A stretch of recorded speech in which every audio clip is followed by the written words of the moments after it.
যদি কিছু হয় এই দায় ইউনূস সরকারের। পুলিশ বেধড়ক মারছে। আমরা তো সুস্থভাবে এখানে আন্দোলন করতে আসছিলাম, কিন্তু তারা কেন আমাদেরকে এভাবে লাঠিচার্জ করে অসুস্থ করে দিল? পিছন দিক থেকে ওরা টিয়ারশেল মেরেছে, আবার সামনের দিকে কিছুক্ষণ পরে লাঠিচার্জ করেছে। আমাদের অনেক অনেক অনেক অনেক ভাই বোনেরা ওরা আহত হয়েছে।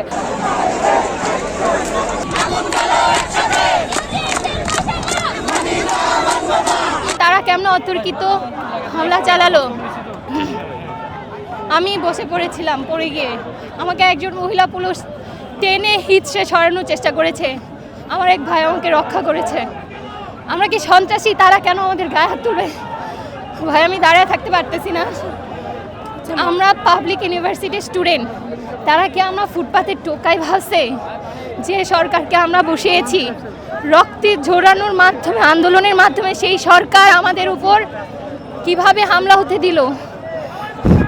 ভাই আমার যদি কিছু হয়, এই দায় ইউনূস সরকারের। আমি দাঁড়িয়ে থাকতে পারতেছি না, আপু প্লিজ। মহিলা পুলিশরা মেয়েদেরকেও ছাড় দেয়নি, তারা মেয়েদেরকেও লাঠিচার্জ করেছে। মেয়েরা পড়ে গেলে সেই মেয়েদের উপর দিয়ে পা দিয়ে চলে গেছে। আমরা তো সুস্থভাবে এখানে আন্দোলন করতে আসছিলাম, কিন্তু তারা কেন আমাদেরকে এভাবে লাঠিচার্জ করে অসুস্থ করে দিল? তার কোনো কি জবাব আছে প্রশাসনের কাছে?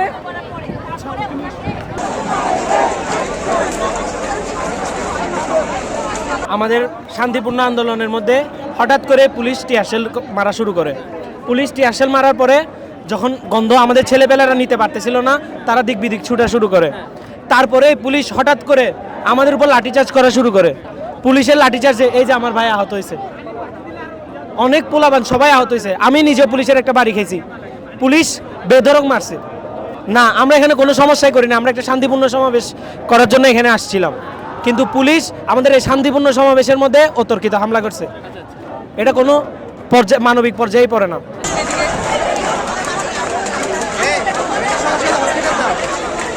স্বাধীনতার এত বছর পরেও যখন আমরা 20 বছর ধরে বৈষম্যের শিকার হয়ে যাচ্ছি জগন্নাথ বিশ্ববিদ্যালয়ের শিক্ষার্থীরা, তখন আমরা আর কোনো উপায় না দেখে এত বছর অবস্থানের পরেও যখন আর কোনো উপায় পাচ্ছিলাম না, দিন শেষে এখানে আসা লাগছে।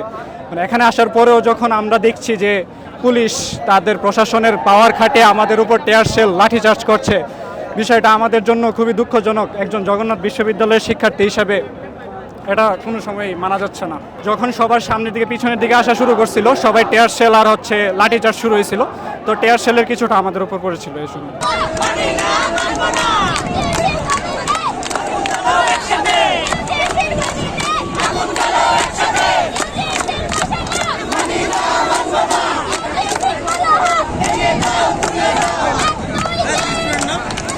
শান্তিপূর্ণভাবে আমাদের জগন্নাথ বিশ্ববিদ্যালয় থেকে এদিকে আসছিলাম। রাস্তায় অনেক ব্যারিকেড ছিল পুলিশের, সেই ব্যারিকেডগুলোতে কোনো সমস্যা হয়নি, এবং আমরা যখন এখানে এসেছি আমাদের সাথে তাদের কোনো সংঘর্ষ হয়নি, এবং আমরা স্মারকলিপিটা জমা দিব প্রধান উপদেষ্টা বরাবর। আমাদের এরকমই পরিকল্পনা ছিল, কিন্তু হঠাৎ যখন আমরা এখানে এসে পৌঁছাই আকস্মিকভাবে দেখি যে পুলিশ আমাদের পরে লাঠিচার্জ শুরু করে, টিয়ারশেল মারা শুরু করে, এবং প্রথম টিয়ারশেল মারা শুরু করে। তো এরপরে যে আমরা ছত্রভঙ্গ হয়ে যাই, তারপরে মানে অনবরত টিয়ারশেল মারা শুরু করে, যার কারণে প্রথম দিকে আমরা ছত্রভঙ্গ হয়ে যাই। কিন্তু আমরা আমাদের দাবিতে অনড় থাকবো। আমরা জগন্নাথ বিশ্ববিদ্যালয়ের শিক্ষার্থী, আমাদের আন্দোলন যৌক্তিক, আমাদের দাবি ন্যায্য। আমরা চাই আমাদের দাবি যেন পূরণ হোক, আমরা চাই আমাদের আন্দোলন যেন সফল হোক। আমাদের উপর অতর্কিত একদম আউট অফ নো হোয়ার আমাদের উপর টিয়ারশেল নিক্ষেপ করা হয়েছে, সাউন্ড গ্রেড মারা হয়েছে একবার সামনে থেকে। তারপর যখন আমরা ছত্রভঙ্গ হয়ে যাওয়ার পরে তারপরে আমরা বিভিন্ন দিকে ছোটাছুটি শুরু হয়, তখন ওরা আবার সাইড দিকে ঢুকে পিছন দিক থেকে ওরা টিয়ারশেল মেরেছে, আবার সামনের দিকে কিছুক্ষণ পরে লাঠিচার্জ করেছে। আমাদের অনেক অনেক অনেক অনেক ভাই বোনেরা ওরা আহত হয়েছে। অনেকের অবস্থা আসলে একটু ঝামেলার। আমরা কার কাছে গিয়ে দাঁড়াবো সেটা যেন আমাদেরকে প্রধান উপদেষ্টাই যেন বলে। আমাদের 3টা দাবি ছিল।